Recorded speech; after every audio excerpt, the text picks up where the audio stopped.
Y así es, toda la creación se postrará delante de él. Lo dice la palabra de Dios, toda rodilla se doblará y toda lengua le confesará. Él es el único y el verdadero Dios, el único que realmente pagó por nuestros pecados, por los pecados de la humanidad, y que pocos lo saben, o que pocos lo quieren saber. Muchos son los llamados y pocos los escogidos, dice su palabra. 3 minutos nos separan de las 20 horas. Bienvenido a los últimos días. Mi nombre es Mónica Aguilera y es un placer estar con ustedes aquí en el primer bloque de este programa que se titula así, Los Últimos Días, por supuesto. Quiero mandarles saludos a todos los grupos, La Nueva Jerusalén, Águilas de Cristo, Misión Cristiana Evangélica y a Piedra Viva del pastor Walter Aguilera. Les debo la dirección, bueno, pronto las vamos, el próximo programa, si Dios quiere, Dios mediante, el jueves voy a estar pasando la dirección. Ahí, Ale me va a hacer acordar. Ale, te mando un besito enorme. Seguro que Ale me va a hacer acordar para darles la dirección de la iglesia de sana doctrina de nuestro amado pastor y doblemente hermano Walter Aguilera, allí en González Catán, para todos los que vivan en la zona. Vamos, de la tierra eres Señor. Yeshua HaMashiach, Jesús es el Mesías, claro que sí. Jesús es el Mesías, lástima que a los suyos vino y los suyos no lo recibieron. Pero a todo aquel que lo reciba le da la potestad de ser llamado Hijo de Dios. A vos que todavía no lo conoces, te lo presento. Él es el único. Él es el que viene a tu corazón y realmente lo cambia.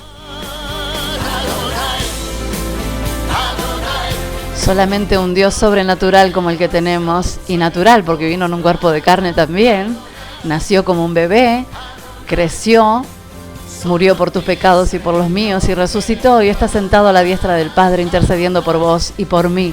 Él es nuestro abogado. Él es el que pagó el precio de nuestra libertad y por eso hoy el que robaba, no robe más, dice la Biblia. El que mentía, no mienta más. Podemos cambiar nuestra forma de vida, podemos cambiar nuestra manera con Él, solamente con Él. Él es el único Dios que lo hizo posible. Ninguno pudo resucitar. Muchos pudieron morir, sí, la muerte es algo natural, pero Él la venció, ¿sabías vos? Y la venció por vos y por mí. ¿Dónde está sepulcro tu victoria? ¿Dónde está, oh muerte, tu aguijón? Él es el que tiene las llaves de la vida y de la muerte. Él es el que te regaló la vida eterna, ¿no lo sabías? Pero Él no quiere que vivas una vida eterna así como vive la gente de esta tierra. Y hoy queremos comenzar con este problema sirio, ¿sí? Con este niñito que de alguna manera tremendo nos ha conmovido a todos. Ha conmovido al mundo, en realidad. Voy a bajar un poquitito la música de fondo y vamos a ir a esta historia, la historia detrás de la dramática foto que todos vimos, ¿no es cierto?, de Alan para los de habla hispana, o Aylan para sus papás, así lo llamaban, el niño ahogado allí en Turquía. Y esta es la historia de una fotógrafo de nombre Nilufer Demir. Ella hacía tomas a grupos de migrantes pakistaníes cerca de Bodrum, bordeando la costa suroeste de Turquía. Y rostros tras rostros de este drama humano desfilaban frente a su lente de cámara con un efecto sobrecogedor, pero de pronto, como si por arte de magia, absolutamente inexplicablemente se tratara, esta fotógrafo detectó algo que le golpeó por completo todos los sentidos, igual que a todos nosotros. Sobre la orilla de la playa yacía el cuerpo sin vida de Aylan Kurdi, boca abajo y con sus pequeñas manitos extendidas. Tremendo, sin pensarlo, la fotógrafo reaccionó como cualquier fotógrafo lo hubiese hecho, accionó su cámara. La dura imagen que captó y que no ha sido publicada por la BBC, mostrando al niño sirio de 3 años, inerme, se ha clavado en lo más profundo de muchas personas. Tenía que tomar esa foto, dijo ella, no lo dudé. La agencia donde trabaja Desde allí ella estaba comentando esto. Lo único que podía hacer era que el mundo escuchara su grito, comentó. Sin embargo, Nilüfer no imaginó lo alto que sonaría ese clamor que ha recorrido Europa y más allá. Nunca pensé que una fotografía pudiera tener semejante impacto. Me gustaría que pudiera cambiar el rumbo que tienen las cosas en este momento, exclamó ella. Pero, ¿qué pudo generar ese impacto? ¿Por qué esta imagen logró lo que tantas otras no han podido lograr? Fotos como esta se toman todo el tiempo, pero generalmente son tan gráficas que difícilmente se publican en los medios, explica ella. En Siria ves cosas tan grotescas que comienzan a filtrar las fotos que realmente podrías utilizar y las que sabes que nunca serán publicadas. Pero el hecho es que la foto de Eylan fuera tomada en Turquía y no en Siria jugó un papel fundamental en esta historia. Esta foto no fue tomada en una zona de guerra ni en Siria. El hecho de que fuera tomada en una playa de Turquía provocó que la gente se detuviera y la viera, así señaló esta fotógrafa. Luego está la composición de la imagen, que ciertamente es terrible, pero no grotesca, como lo son muchas, que uno directamente no las quiere ni ver, ¿no es cierto? Esta foto es impactante, pero la mitad de lo que ocurre pasa en nuestro subconsciente, en nuestra mente, y así lo dice ella. Lo que ves es una foto bastante apacible y en cierta forma también es respetuosa, pero te hace pensar inmediatamente, ¿por qué pasó esto?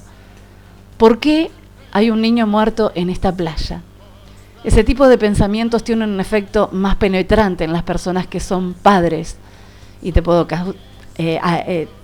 decir que en mí causó como una impotencia, como lo debe haber causado en vos, un escozor, una cosa de, ¡ay, me duele!, ¿no es cierto? Los que somos papás, los que somos abuelos, sabemos lo que nos produce este tipo de imágenes. Tremendo, y muchos de nosotros nos preguntamos, ¿pero por qué? Todo esto nace en Siria, ¿no es cierto? Porque el niñito este es un niño sirio, y para eso tenemos que entender, y nos vamos a remontar a la antigüedad, y no confundamos, mis hermanos, lo que es Siria con Asiria. Asiria es un imperio de la antigüedad, mientras que Siria es un país del Oriente Medio, en la orilla oriental del mar Mediterráneo, que comparte fronteras con Turquía, con el norte de Irak, por el este, Israel y Jordania al sur, y Líbano por el oeste. Siria es un estado, miembro de la Liga Árabe y miembro de la Organización de las Naciones Unidas. Quizás muchos no sepan esto. Siria posee una población de 20 millones de habitantes, la mayoría de los cuales hablan árabe. Además, la mayoría de la población profesa el Islam. En un ratito, para los que no saben, les vamos a ir de a poquito mencionando qué es el Islam, de dónde proviene, qué tiene que ver todo esto con este niño. Bueno, el sunismo, el grupo musulmán mayoritario en Siria, entre los musulmanes no sunitas en Siria, están los drusos, los alawitas y los chiitas. Hay en Siria minorías de las etnias asiria, américa turca y kurda, junto a miles de refugiados palestinos. Desde el año 1963, el Partido del Renacimiento Árabe Socialista, o Baas, gobierna Siria bajo la declaratoria de estado de emergencia. Y desde 1970, el presidente de Siria ha pertenecido a la familia Assad. En la actualidad, el presidente es Bashar al-Assad, hijo de Hafez al-Assad, quien rigió los destinos del país desde 1970 hasta su muerte en el año 2000. La Constitución de 1973 define oficialmente a Siria como un Estado socialista seglar, reconociendo el Islam como religión mayoritaria. Y esto no empieza aquí, esto es un panorama que yo te quiero dar para que vos entiendas quiénes son los sirios que provienen de los árabes, ¿no es cierto? Y qué es lo que sucede entre los árabes y los israelíes. ¿Por qué los judíos y los árabes musulmanes se odian mutuamente? ¿De dónde proviene todo esto? Bueno, esto en un ratito nada más vamos a estar explayándonos enseñándoles a ustedes de dónde provienen. Nos vamos a remontar a Abraham. ¿Recuerdan a Abraham en la Biblia? Allí en el Génesis. ¿Recuerdan? Algunos estudiosos de la Biblia seguro que deben saber de esto. Esto proviene de Abraham y hay un texto que yo te quiero dejar para que vos lo guardes y lo tengas ahí presente, porque este texto es la clave de todo. Y se encuentra en Gálatas 4:30, para que lo vayan buscando, para que lo vayan examinando. Dice: ¿pero qué dice la Escritura? Echa fuera a la sierva y a su hijo, pues el hijo de la sierva no será heredero con el hijo de la libre.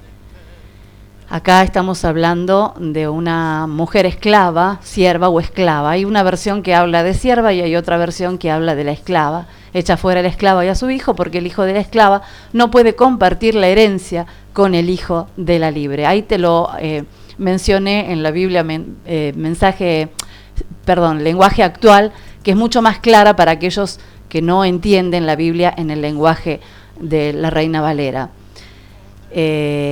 Abraham, el patriarca Abraham, el padre de la fe, de los que provenimos todos de la antigüedad, tuvo una mujer llamada en el principio Sarai. Luego ella fue por Dios nombrada Sara, que significa madre de mucha gente. Sarai significa princesa. Y esta Sara tenía una esclava de nombre Agar, que se le había regalado un faraón, justamente cuando este faraón había puesto los ojos en Sara, que era la esposa de Abraham, y lamentablemente Dios le tuvo que mostrar en sueño al faraón que estaba pecando porque Sara tenía marido, pero ahí había una mentira de parte de Abraham diciendo que Sara era su hermana y no su esposa. Lamentablemente esa mentira lo llevó a que faraón deseara a Sara y la quisiera como esposa. Pero bueno, el Señor Dios tuvo que interceder ahí, meterse en el medio y hacer que Faraón tuviera un sueño y le mostrara a Faraón que realmente Sara tenía marido y que era Abraham. Lamentablemente les habían mentido. Y bueno, fue ahí como en compensación, porque este Faraón aparentemente era temeroso de Dios, en compensación le regaló a Agar, que era la esclava. Dios le hizo una promesa. Yo te lo voy a resumir así en criollo para que vos puedas entender esta historia, porque podría ir a la Biblia, después les voy a dejar los textos bíblicos, pero sería más engorroso para ustedes que lo pudieran entender bíblicamente. Sara era la esposa de Abraham y tenían esta esclava Agar. Dios le había hecho una promesa tanto a Sara como a Abraham de que les iba a dar un hijo. Lo que pasa que en ese momento Sara tenía Abraham 87 años y Sara por ahí, y ya eran grandes y ya a Sara le había cesado la costumbre de las mujeres, o sea que ya no menstruaba. Entonces no podía creer ella en su mente y en su corazón que pudiera llegar a tener un hijo natural, ¿no es cierto? A veces la mente humana nos lleva a limitarnos en cuanto a la fe. Cuando nosotros racionalizamos la palabra de Dios, muchas veces Dios no actúa de esa manera. La fe es la convicción de lo que no se ve y la certeza de lo que se espera. A Dios no lo vemos, pero sabemos que por su creación y por todo lo que hay, que Él existe, que Él es real. Bueno, los que hemos tenido un encuentro personal con Él, sabemos que sí existe, que lo hemos sentido, que hemos vivido sobrenaturalmente cosas tremendas de este Dios maravilloso que hemos conocido. Pero al principio, bueno, nadie lo conoce, nadie lo ve. Entonces, la duda es el factor predominante en nuestras vidas. Y así lo fue también en la vida de Sara. Y sobre todo, me imagino, en esos tiempos de la ley. Hoy para nosotros creo que es un poquito más fácil teniendo el Espíritu Santo dentro de nuestros corazones. Pero en ese tiempo todavía no había venido el Señor Jesucristo a morir por ellos y no había sido derramado el Espíritu Santo. Miren hoy el beneficio que nosotros tenemos, que ellos no lo pudieron tener. Y así todos se tenían que mantener por fe, ¿no es cierto? No era fácil en esos tiempos realmente tener fe. Y bueno, Sara dudó. Y como dudó, le dijo a Abraham: te doy a mi esclava para que a través de ella me des un hijo. Pero lo que no sabía Sara, que se le iba a complicar con Agar, y que Agar iba a sentirse señora en algún momento, aunque no lo era, porque era esclava. Y bueno, se empezaron a crear ciertos desaires en la familia, ciertos problemas, y fue difícil para Sara poder soportar todo esto. Ella le quiso dar una manito a Dios, pero esa manito le complicó la vida. Y esa manito no solo le complicó la vida a Sara y a Abraham, que lamentablemente tuvieron que despedir a Agar y mandarla al desierto por mandato de Dios, por orden de Dios, justamente, porque Dios ve mucho más allá de lo que nosotros vemos, mis hermanos. Y yo creo que Dios, esto lo digo como cosa mía, pero creo que muchos hermanos en Cristo van a estar de acuerdo conmigo. Como Dios veía más allá, Dios sabía lo que podía llegar a pasar entre Ismael, que era el hijo que le nació a Agar, y Isaac, que era el hijo que vendría después de parte de Sara. Que los dos iban a ser hijos de Abraham, pero hoy en día se está disputando eso, la primogenitura. En ese tiempo la primogenitura era algo vital e importante, porque el primogénito era el que recibía todas las bendiciones de parte de Dios. Y el segundo hijo recibía algo, pero no lo mismo que lo que recibía el primero. Recibía dones el segundo hijo, pero no recibía la bendición que recibía el primero. Entonces aquí lo que se disputaba es lo mismo que se disputa hoy en día. La primogenitura. ¿Quién era el primogénito de Abraham? En la carne era Ismael, pero en el espíritu, el hijo de la promesa era Isaac, porque era el hijo de la señora de la casa. Ahí hubo un error de parte de Sara, pero Dios lo tenía que enmendar. ¿Y cómo lo hacía? Sacando al hijo de la esclava de ese lugar, porque a la corta o a la larga yo creo que el hijo de la esclava iba a matar al hijo de la libre. Y como Dios ve mucho más allá de lo que nosotros no vemos, tuvo que mandarla al desierto, pero en ningún momento Dios la abandonó. Al contrario, los ángeles de Dios le daban agua, le daban el alimento.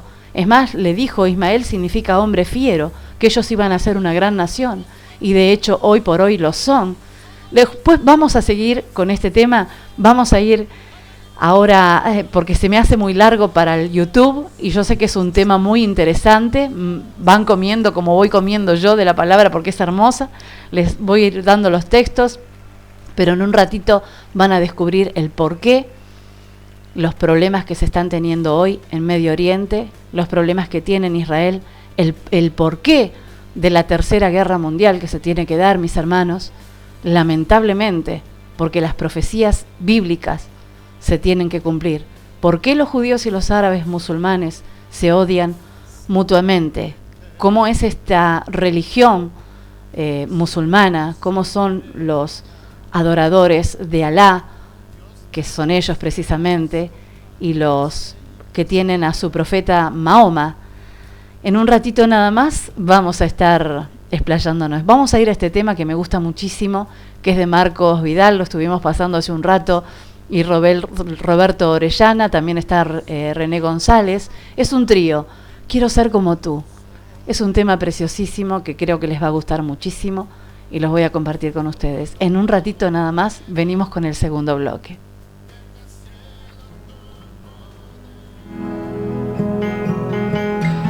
Gracias, Señor. Muchas gracias. Quiero ser como tú, Señor.